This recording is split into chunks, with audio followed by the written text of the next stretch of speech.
वकील बांधवांनी जीवनात यशस्वी होण्यासाठी चुकीचा मार्ग निवडू नका, अन्यथा पुढे धोका होतो. सर्वसामान्यांसाठी सर्वसमावेशक न्याय व्यवस्था उभी करा, असा महत्त्वाचा सल्ला सर्वोच्च न्यायालयाचे न्यायाधीश प्रसन्ना वराळे यांनी वकील बांधवांना दिला आहे. ते शिरपूर येथील जिल्हा व अतिरिक्त सत्र न्यायालयाच्या उद्घाटन प्रसंगी बोलत होते. यावेळी त्यांनी महामानव डॉक्टर बाबासाहेब आंबेडकरांच्या पदस्पर्शाने पावन झालेल्या न्यायालयांचं लोकार्पण होत असल्याने हा गौरवाचा क्षण असल्याचं देखील नमूद केलं. पुढे बोलताना त्यांनी आरोग्य व्यवस्थेसह न्याय व्यवस्थेवर देखील सखोल मार्गदर्शन करत महत्त्वाच्या सूचना केल्यात. गेल्या 33 वर्षांपासून शिरपूरच्या वकील बांधवांनी शिरपूर येथे जिल्हा व अतिरिक्त सत्र न्यायालयाच्या मागणीसाठी पाठपुरावा केला होता. आज अखेर त्या मागणीला यश आलं असून सर्वोच्च न्यायालयाच्या न्यायाधीश प्रसन्न वराळे यांच्या हस्ते न्यायालयाचं उद्घाटन करण्यात आलं. यावेळी त्यांनी न्यायालयाच्या इमारतीची पाहणी करत वकील बांधवांचं कौतुक केलं. 1968 साली शिरपूरच्या न्यायालयाची स्थापना करण्यात आली होती. 1935 साली डॉक्टर बाबासाहेब आंबेडकर देखील एका खटल्याच्या कामानिमित्त शिरपूर न्यायालयात आले होते. गेल्या अनेक वर्षांपासूनची वकील बांधवांची मागणी पूर्णत्वास आली असून शिरपूर येथे बऱ्याचशा प्रकरणांचा निपटारा या न्यायालयात होणार आहे.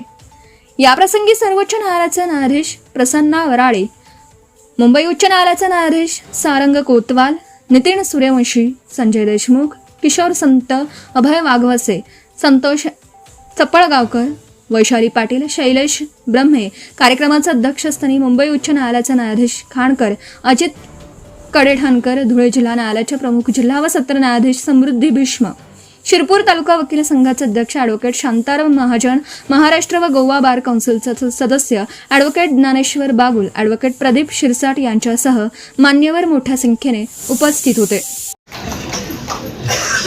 अशी पिढी होती, पण असो काळानुरूप बदल झाला पाहिजे. त्यामुळे आता तुम्ही सर्वजण या नवीन तंत्रज्ञानाचा फायदा जरूर घ्या.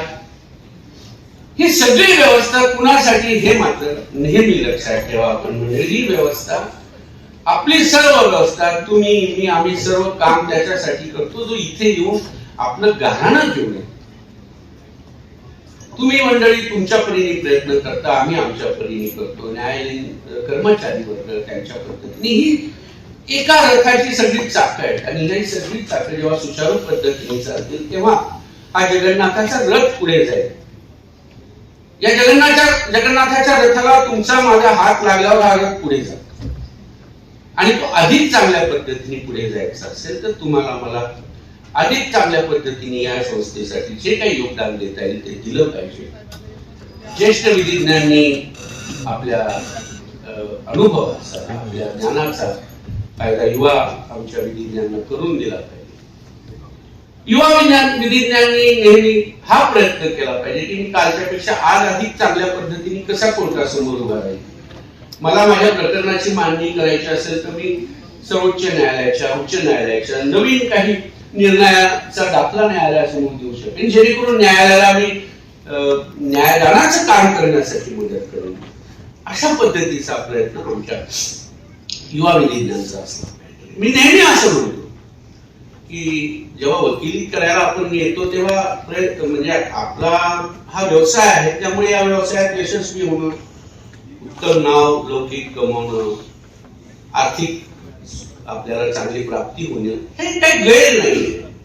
फक्त मुद्दा एवढाच आहे की हे सगळं करताना आपण जे आपले मार्ग आहेत ते देखील तितकेच शुद्ध असले पाहिजे. अन्यथा धोका हा असतो की लवकर यशस्वी होण्यासाठी ज्या गोष्टी काही केल्या जातात त्याच्या मोहात जर आपण बळी पडलो तर मग तो व्यवसाय न राहता धंदा होतो आणि धंद्याची गणितं वेगळी असतात. धंद्यामध्ये नफा नुकसान पाहिलं जातं. व्यवसायामध्ये तुम्ही आपल्यासाठी कमवणं हे अपेक्षित आहे, पण त्याचबरोबर त्या व्यवसायाचं पावित्र्य टिकवणं हे देखील आणि म्हणून या पद्धतीने आपण प्रयत्न करूया. या न्यायालयात जेव्हा आम्ही आपली सेवा देतो आहोत ती आमची ही सेवा ही या न्यायालयाच्या दृष्टीने, न्यायदान व्यवस्थेच्या दृष्टीने अधिक महत्वाची राहील, ती अधिक चांगली राहील, ती अधिक आपण कुठल्याही दोषविरहित असेल अशा पद्धतीची सेवा द्यायचा प्रयत्न करूया. Subscribe now and press the bell icon. Never miss an update.